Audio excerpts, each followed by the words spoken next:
Assalamualaikum warahmatullahi wabarakatuh. Alhamdulillahirabbil alamin. Wassalatu wassalamu ala asrofil anbiya'i wal mursalin sayyidina wa maulana Muhammadin wa ala alihi wa sahbihi wa barik wasallim ajmain. Asyhadu an la ilaha illallah wa asyhadu anna Muhammadan abduhu wa rasuluh. Allahumma shalli ala Muhammad wa ala ali Muhammad. Selamat berjumpa kembali teman-teman semua dalam kuliah filsafat ilmu.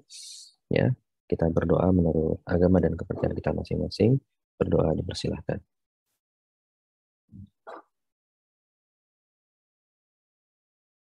Selesai. Oke, teman-teman yang sangat saya banggakan, semoga dalam keadaan sehat selalu semuanya. Kita akan membahas dalam pertemuan kali ini problem diri atau self dalam kacamata filsafat dan juga psikologi seperti itu. Izin berbagi screen ya. Nah, kita akan bicara tentang problem self atau problem diri. Ya, seringkali di tengah-tengah kita dihadapkan dengan pertanyaan, siapakah namamu? Panggilanmu siapa? Apa sih golongan darahmu? Jenis kepribadianmu apa? Apakah sudah menemukan makna dan arti hidup? Apa makna agama dan hidup bagi kita misalnya? Nah, pertanyaan-pertanyaan seperti itu adalah pertanyaan-pertanyaan yang sangat filosofis terkait diri dan self seperti itu. Terhadap manusia, ya teman-teman perlu pahami, dapat diajukan beberapa macam pertanyaan. Pertanyaan eksperimental yang biasa, pertanyaan eksperimental yang bersifat ilmiah juga bisa. Di dalam filsafat manusia, dalam kajian filsafat manusia, terkandung pertanyaan yang sifatnya metafisis dan esensial. Apa diri ini? Siapa diri ini? Siapakah aku ini? Apa hakikat diri ini? Bagaimanakah kita menjadi sadar tentang diri kita ini? Manusia, oleh karena itu, adalah makhluk yang tak hanya berhadapan dengan dirinya, tapi juga menghadapi dirinya sendiri. Manusia itu sebagai subjek sekaligus objek. Bersatu, di sisi lain juga sekaligus berjarak. Itu adalah manusia. Nah, dalam tahap-tahap perkembangan hubungan manusia dan alam ya, menurut seorang sosiolog yang bisa kita katakan sangat terkenal ya, yaitu kita bisa contohkan Auguste Comte dan sebagainya, ada tahap-tahap perkembangan hubungan manusia dan alam. Yang pertama tahap mitis. Alam dan manusia adalah menyatu dan tak terpisah. Jadi semua yang dilakukan manusia dan itu ada dalam alam adalah satu hal yang tak terpisahkan. Tahap ontologis yang kedua. Tidak lagi pasrah pada alam, tapi berusaha untuk memahami alam. Mencari jawaban atas apa yang terjadi dalam alam. Kemudian yang ketiga tahap fungsional, yaitu manusia berjarak dengan alam. Manusia mengobservasi dan menyelidiki alam. Manusia mengeksplorasi alam seperti itu. Nah, kemudian kita bisa gambarkan seperti ini ya. Dulu manusia itu berkutat atau berada dalam sebuah fase di mana sangat dinamis ya, dalam arti hidupnya itu meyakini ya, menjadikan benda, hewan dan sebagainya itu sebagai alat pemujaan ya, berada dalam fase dinamisme dan juga animisme seperti itu. Kemudian ada hubungan antara alam manusia yang makin tidak terpisahkan karena itu sangat bersatu, tapi kemudian manusia mulai punya jarak, punya keinginan untuk memahami alam, dan kemudian pada tahap atau fase fungsional, yaitu manusia dan alam berjarak. Tadi itu manusia mulai mengobservasi, mulai menyelidiki, dan mulai mengeksplorasi alam. Ya. Tujuannya tidak lain dan tidak bukan tentu adalah untuk tercipta harmoni pada dasarnya dengan alam semesta.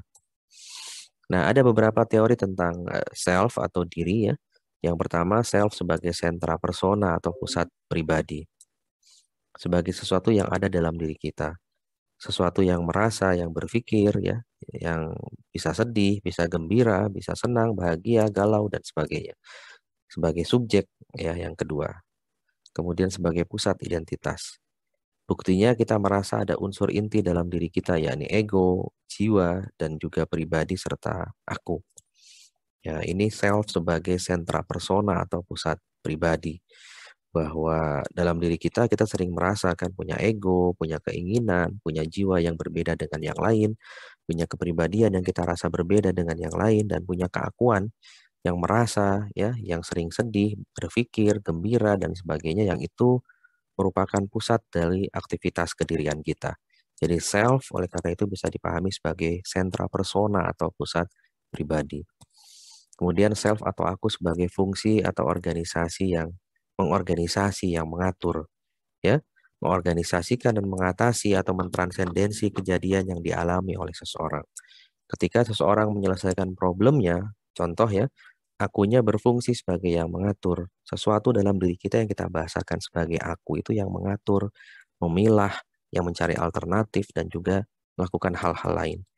Contoh lain, misalnya kita manusia kan. Kita manusia, saya, Anda mampu mendesain, merencanakan esok, merencanakan masa depan, dan juga mendesain cita-cita seperti itu. Ada satu hal dalam diri kita yang melakukan itu, yang itu tidak kentara seperti itu. Kemudian aku sebagai hal yang khusus, tidak ada aku kita, ya, tidak ada akunya seseorang yang dapat mengalami atau merasakan akunya orang lain, tidak ada. Tidak dapat mengganti kesadaran orang lain dengan kesadaran kita, tidak bisa dilakukan. Tidak dapat mengalami perasaan orang lain kecuali hanya sebatas simpati dan empati belaka. Bagaimana kita menunjukkan perasaan yang mendalam seolah kita ikut merasakan apa yang dirasakan oleh orang lain. Karena itu, aku tidak dapat diselidiki secara objektif sebagaimana ilmu lain menyelidiki objeknya. Filsafat Timur itu mengatakan, bahkan Cina, ya, filsafat Timur India, aku seseorang itu tidak ada. Manusia tak berhak mengaku atau mengaku. Karena apa? Karena ya tidak ada seperti itu. Itu filsafat Timur. Kemudian oleh karena itu, apa dan di mana self atau aku itu berada? Aku oleh karena itu bisa kita katakan, ya, atau self tak dapat ditemukan secara fisik di kepala atau badan seperti itu, ya, maupun non fisik di dalam jiwa atau nyawa. Aku itu terdapat dalam kesadaran diri atau self consciousness, ya, pemikiran, pertimbangan, apresiasi, penilaian estetik dan etik dan sebagainya. Jadi ketika Anda memikirkan sesuatu, memiliki pemikiran tentang sesuatu, mempertimbangkan tindakan yang akan diambil, melakukan penilaian estetik dan etik, ya, memberikan apresiasi terhadap sesuatu, saat itulah aku ada dalam kesadaran diri atau self consciousness, ya, seperti itu. Nah, ada juga konsep aku menurut Martin Buber, ya, seorang filsuf yang cukup terkenal, yang mengatakan konsepnya yang pertama tentang I and thou, seperti itu. Hubungan seseorang dengan orang lain. Aku dengan aku yang lain. Subjek dengan subjek. Orang lain itu tidak dianggap objek, tapi harusnya seperti ini. Subjek dengan subjek. Jadi hubungan yang sifatnya timbal balik. Hubungan yang sifatnya saling setara, egaliter. Jadi subjek yang lain, aku yang lain tuh harusnya dipahami sebagai subjek yang sama, yang setara, yang seimbang. Jadi jangan kita menganggap yang lain sebagai objek.